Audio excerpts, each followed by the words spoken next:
Good morning, class. And today is 9th November, and we are going to try to understand about the business arithmetic concept.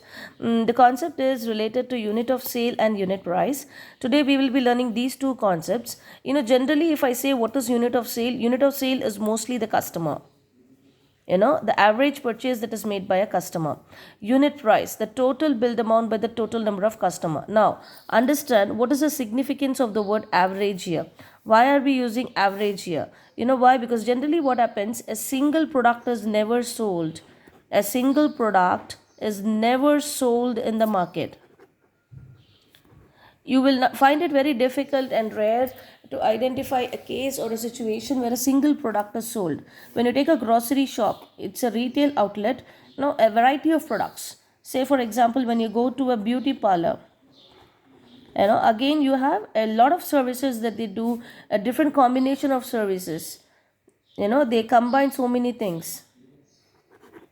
Could be facial, it could be pedicure, it could be hair spa, it could be a variety, different kinds of services that they do in a beauty parlor. Same way in a grocery shop, you don't find it, you will find it very very challenging that in a grocery shop is a classic example where varieties of dals, varieties of biscuits, chips, any n number of goods and products are sold.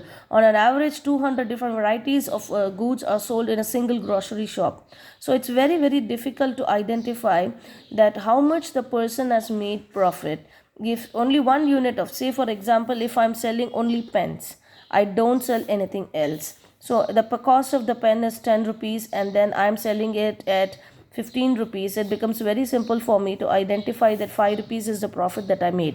But usually we are not going to talk about businesses that are going to sell only one product.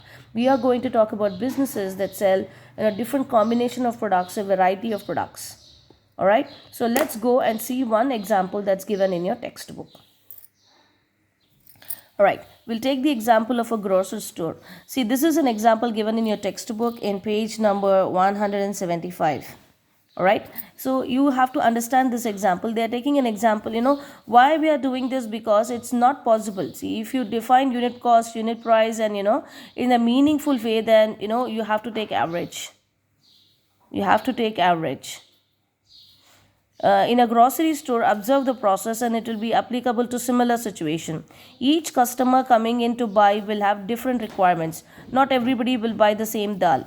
Then the result is the billed amount. Then we go for the bill. Total number of cash transactions that happened on that day will give me my that day's income. Alright. So when you think about it, different people come for different purposes. The number of customers, the first kind of a customer who came was five customers came and the bill amount was 500. Again, understand, they didn't buy the same goods. They bought different goods, but the bill amount was 500 for 5 customers. So it ended up having 2500. Alright, so try to understand here, the 5 customers, those who came to the shop, wouldn't have bought the same goods. They might have bought different goods, but here the common factor amongst them is that they have a bill of 500 rupees. So if 5 customers purchase for 500 rupees, the total amount of cash received by the grocery person is 2500. Same way, 10 customers came, ended up having a common bill of 700. Need not be, the item list is same for them, 7000 rupees. And 15 customers came, 4000 rupees they had billed. Obviously the total amount billed is 15. You just have to multiply. Here the symbol that we are using is multiplication.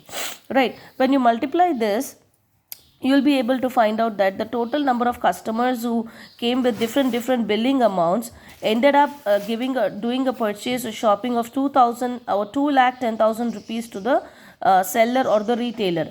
They had made the total amount received by that person for that given average day is 2,10,000 rupees. Now, in other words, if you look at 100 customers came, the total number of customers who turned up to the shop that day were 100 customers. And the total billed amount, if you take the average of it, is 2100. How do you take the average? So you have to 1, 2, 3, 4. You know how to take an average. I don't have to explain how an average arrives at, right? So 2,10,000. See, I'll tell you what the fact here is. 100 customers bought items worth 2,10,000. but average is 2100 per customer. You would notice that not a single customer has bought a goods worth exactly 2100. Nobody has bought. How did this average come? 2,10,000 divided by 100. What did we see initially, children? What did we see initially when I started the class? Here I have explained to you that what is unit price? Total billed amount by total number of customers. What is the total billed amount? Total billed amount is 2,10,000. How many customers came for that? Itne sare 2,10,000. From where did you get this 2,10,000? It is because 100 customers came to the shop that day. So the average bill that happened is 2,100. But when you observe, not a single person has made a purchase of 2,100. Everybody has made for a different amount. You're getting it? So however, the collective purchase of all of them yielded this average that we have arrived. And it is conceivable that the other day the average could be different. Every day you need not necessary that same number of customers come and the same products are sold. Every day different sales happen. In every second there is a different sale. Every customer wants a different product because such kind of products are available. They're available in your shop. Alright. So in this particular case, if you observe, customer is the unit of sale. The customer is the unit of sale. Alright. And the average person made by the customer is, you look at this. The customer is the unit of sale, and the average, what is the formula that we are going to use? The total billed amount by the total number of customers. So that will arrive at 2,100. So the unit price is 2,000. It is practically not possible for a grocery shop or for a beauty parlor or for any kind of shop that's actually selling variety of products to to arrive at the unit of sale based on a single thing. It's not possible. So generally, because the variety of customers come and the variety of products available, too many products available in a shop, they go for average. Averaging out will give the result for them. So the average method is applied for where there is if you are selling only one particular good, then cost plus pricing method is fine. But when you sell a variety of goods, exactly arriving at a conclusion because of what you made that money is very difficult. So you go for average method. Alright. Now they have given simple exercises in your textbook. Very simple thing, yeah. You don't have to panic about this. Student notebooks. It says that in a stationery shop on a day the following items were sold. Notebooks in a stationery shop obviously will have different varieties of products. So we are only talking about those businesses where a variety of products are sold. So when you talk about the student notebook, there are 40 rupees per notebook and 35 of that notebooks were sold. What is the total billed amount? 40 into 35. Reynolds pen were sold, 40 pens were sold. Each pen was, each pen is costing 40 and the quantity sold is also 40. Erasers were sold, each eraser is costing 5 rupees and the quantity sold is, number of goods, number of erasers sold is 5. Again, when you look at this, when you look at the scales that we use for, drawing the line, rulers that we call.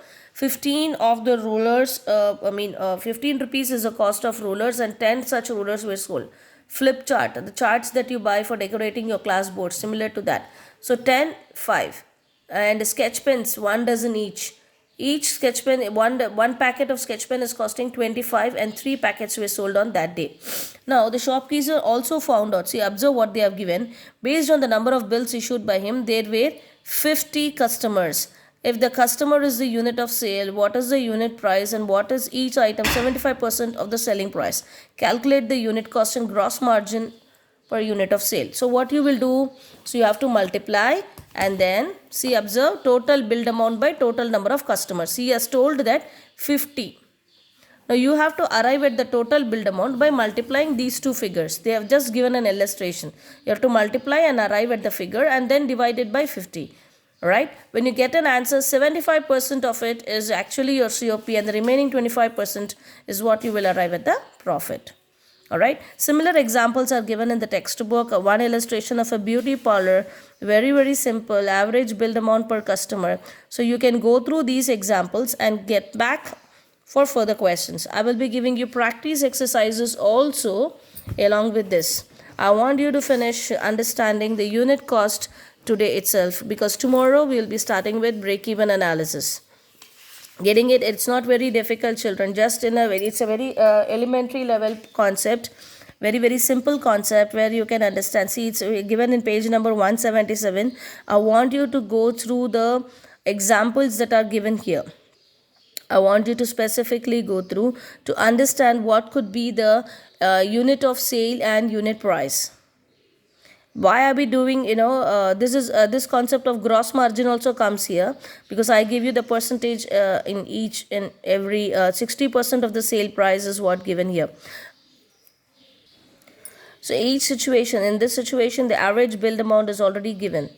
In the first situation, we didn't have the average billed amount, we calculated it. So you need to understand, go through these two examples that are given in your textbook, and get back to me with your doubts. Alright, I want you to go through this. This is a very simple concept, and in one particular year, 2 years ago, this was asked for a long answer, that is, it was asked as a 6 marker. Clear, children? Thank you and have a good day. Dada Sham.